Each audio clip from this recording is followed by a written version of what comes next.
The Beautiful Lie and the Brutal Awakening. Listen to me carefully, because what I'm about to tell you today is going to make you incredibly uncomfortable. You are going to want to close this window. You are going to feel like I'm attacking you personally. And do you know why? Because I am right. You have built your entire life on a beautiful, fragile lie. It is the lie that unconditional love will save you. It is the fantasy that being good always brings rewards. It is the delusion that blind loyalty is a virtue that the world respects. While you cling to that fairy tale, the world devours you. Every betrayal you never saw coming, every stab in the back that caught you by surprise, and every time someone you gave everything to left you with nothing. All of those things happened because you believed in the storybook. Coldness is not cruelty. It is survival. If it hurts to hear that, it is only because you haven't yet learned the most important lesson life is trying to teach you through your pain. Niccolò Machiavelli understood this 500 years ago when he wrote the rules of power that everyone denies in public, but everyone secretly follows in private. The problem is that you are still playing chess with the rules of checkers. You think that nobility will protect you. It won't. The person who inspires the most confidence in you could be the one who hurts you the most. Not because they are evil, but because you handed them the knife and showed them exactly where to stab. The price of human disappointment. Coldness is not the absence of love. It is a strategic protection against the inevitable reality of human disappointment. Everyone, absolutely everyone, has a price at which they will sell you out. The difference between the naive and the wise is simple. The naive learn that price when it is already too late. Think of someone close to you right now. Someone you love without limits. Your partner, your best friend, your dearest family member. Now imagine this. They betray you tomorrow. Your mind immediately rebels. Impossible, you say. That person would never do that. That denial is exactly the problem. I'm not saying they will betray you. I am saying they could. And the fact that you haven't even considered the possibility is your greatest weakness. Machiavelli warned that a leader should be both loved and feared. But if he must choose, it is better to be feared. Not because fear is noble, but because it is reliable. Love changes with the seasons. It shifts with the circumstances. The people who love you today may hate you tomorrow when their interests no longer align with yours. But the people who respect your strength and fear your boundaries will think twice before crossing you. The trap of infinite generosity. Here's the part no one wants to hear. Being, quote, 3 is an invitation to abuse. When you give without limits, without conditions, and without expectations, you are not being generous. You are being foolish. Infinite generosity does not create gratitude. It creates dependence and resentment. The person you always help without asking for anything in return doesn't see you as a saint. They see you as an infinite resource that they can exploit. And they will, not necessarily out of malice, but because you have taught them they can do it without consequences. Your kindness becomes their acquired right. The day you finally stop giving, they won't thank you for everything you did in the past. They will complain about what you stopped doing today. That is human nature. You can ignore it, but you cannot escape it. Strategic coldness means keeping part of yourself unreachable. It means maintaining a sanctuary that is out of reach even for those closest to you. Because that vulnerable part of you is exactly what they will use against you when things go wrong. And things always go wrong. The perfect marriage ends in a bitter divorce. The business partnership ends in a lawsuit. Lifelong friendships collapse over a single misunderstanding. I'm not being pessimistic, I am being realistic. The only question is this: when the collapse happens, will you have given so much of yourself that nothing remains, or will you have kept enough to rebuild? The optimistic confirmation bias. Look around you at the people who have completely sacrificed themselves for someone else. They gave everything out of love, loyalty, or kindness. Where are they now? Most of them are broken, resentful, and wondering how they could have been so blind. The tragedy is not that they were betrayed. The tragedy is that they betrayed themselves first. They gave up their judgment and their self-protection in the name of a love that turned out to be conditional. Psychology confirms this through a phenomenon called _5_. We want to believe that the people we love are incapable of hurting us, so we ignore the red flags. We justify suspicious behavior. We forgive the unforgivable. We don't do this because we are compassionate. We do it because facing the truth requires admitting we were wrong to trust. That realization hurts more than the betrayal itself. We prefer a comfortable illusion to an uncomfortable reality. Respect built on strength and clear boundaries survives when love built on fantasy crumbles. Coldness doesn't just protect you, it protects others too. When you set clear boundaries, you are teaching people how to treat you. You are creating honest relationships based on mutual respect rather than one-sided exploitation. The person who knows there are limits with you will value you more than the person who believes they can do whatever they want without consequence. The psychology of scarcity and value. It is a basic law of psychology. What is obtained easily is valued little. What requires effort is appreciated. If you are always available, always willing, and always sacrificing yourself, you are not admirable.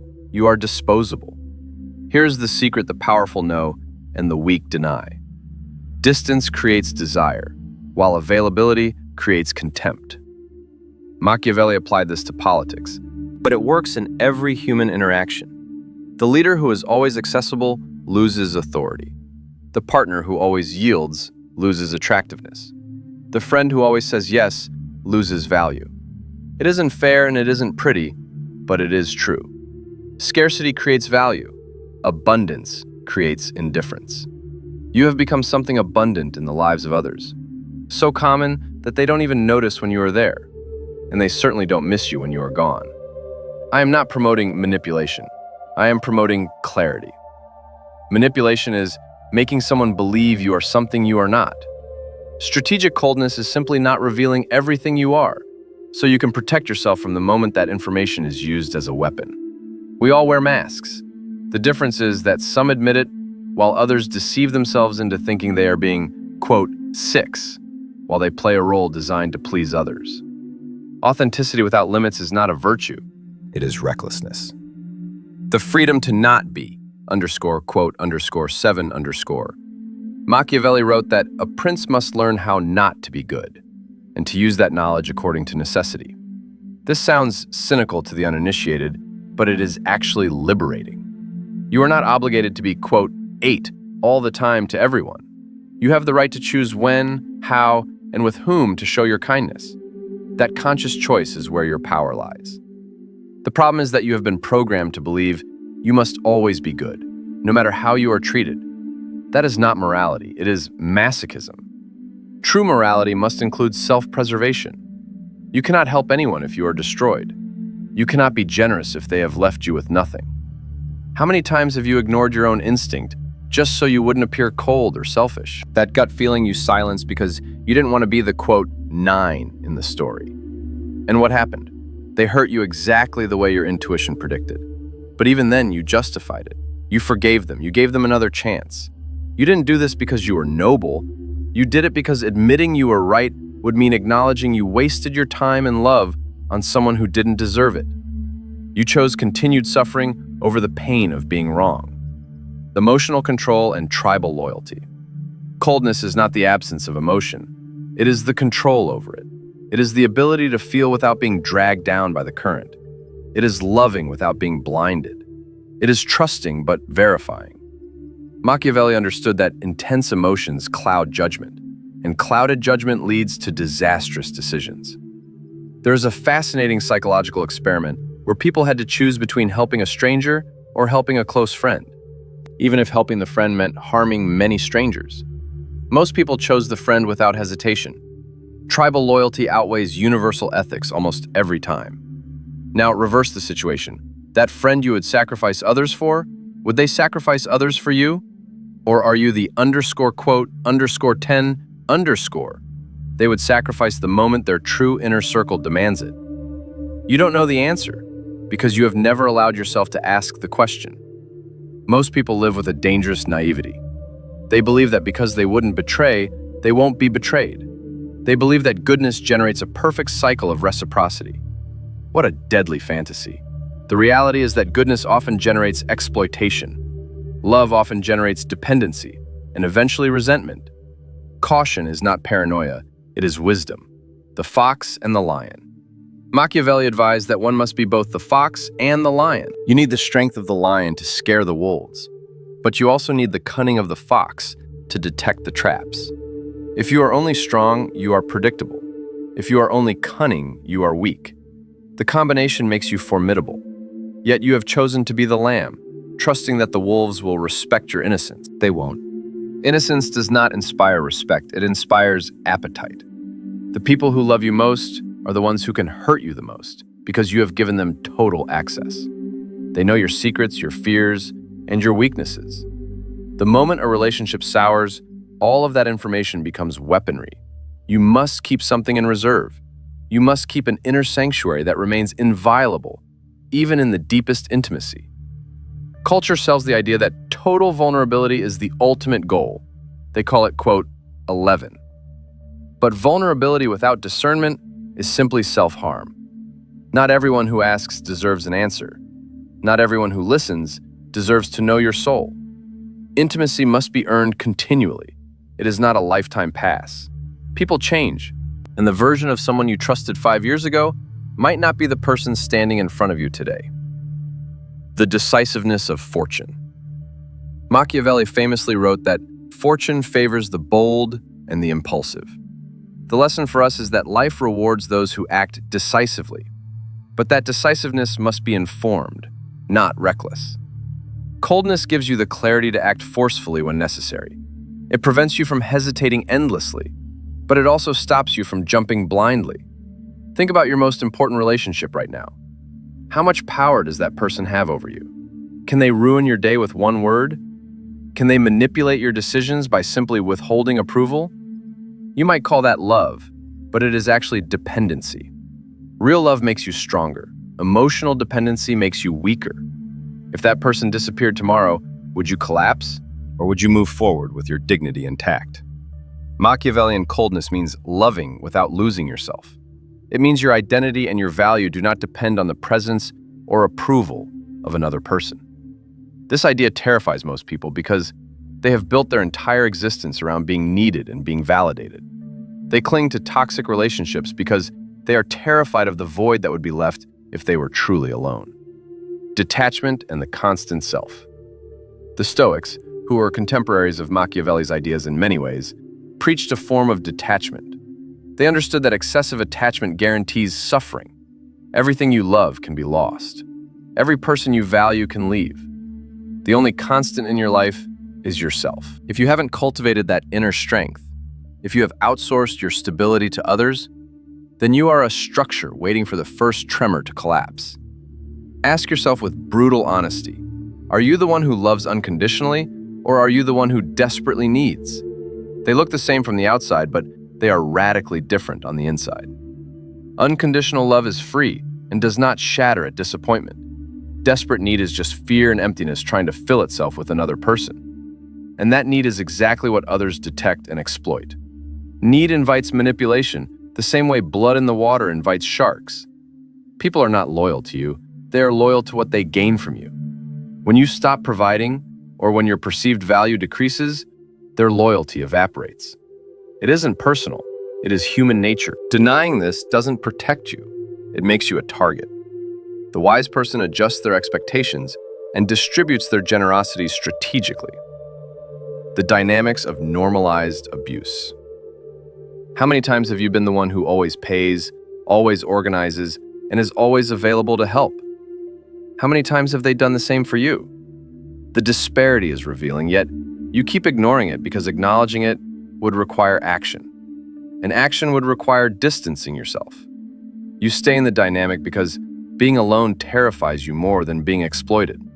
You keep giving, and then they call you, quote, 12, the one time you finally say no. This is the dynamic of normalized abuse. Strategic coldness teaches you to say no without guilt. It allows you to walk away without providing 1,000 explanations. It allows you to prioritize your peace over their comfort. This does not make you a bad person. It makes you a complete person. A life lived only to please others is not your life. It is a performance where the script is written by everyone else. When the curtain finally falls, you will realize you lived for decades as a stranger in your own existence. Game theory and the equilibrium of power. In game theory, there is a concept called the, quote, 13. It is the point where no one can improve their position by changing their strategy alone. Apply this to your relationships. If you always give and they always take, you are in an imbalance that only benefits them. Since they are winning, they have no incentive to change. Therefore, the change must come from you.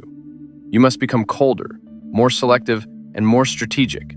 Not to hurt them, but to bring the relationship back into balance. If the relationship cannot survive that balance, then it was never a real relationship to begin with.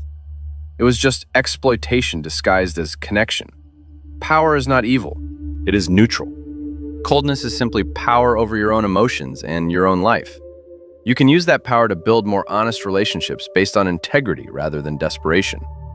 Or you can reject it and cling to the fantasy that, quote, 14 will save you.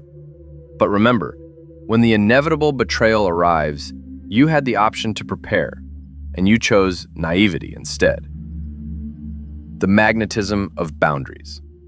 Here's the last truth that no one wants to accept. Coldness does not push people away. It draws the right people in. When you stop being available to everyone, you suddenly become valuable to some. When you stop giving without limits, you attract those who actually value what you give. When you stop tolerating the intolerable, you create space for the extraordinary. However, to get there, you must first cross the _quote _15 _. This is the period where your new coldness drives away the parasites, but has not yet attracted true allies. This intermediate period is where most people break.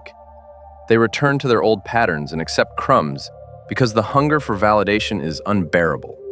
You must resist. What comes after the desert is worth every moment of discomfort. So, decide right now.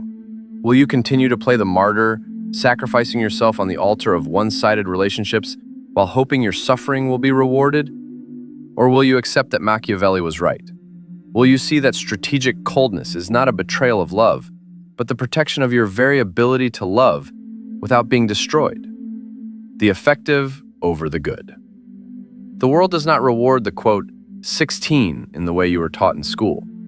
It rewards the effective. Effectiveness in human relationships requires clarity, firm boundaries, and yes, a touch of coldness that keeps your core inviolable. That is the paradox you must master if you want to survive intact in a world that devours the naive without remorse. Are you going to continue being the lamb, or will you become the wolf who controls his own pack? If this has stirred something inside you, if it has made you uncomfortable enough to recognize the truth, then you have a choice.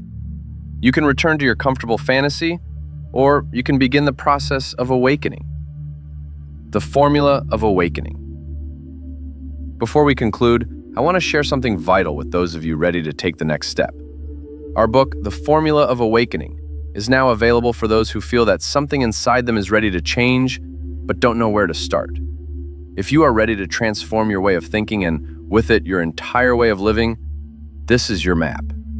Discover the person you can become when you are no longer a slave to the expectations of others. You can find the link to the ebook in the first pinned comment. Start your transformation today. The path forward requires courage. It requires you to admit that the old way isn't working. It requires you to publicly claim your own power. If you have understood the message today, I want to see it. Go to the comments right now and write, "I choose coldness." It is a simple statement, but it represents a radical shift in consciousness.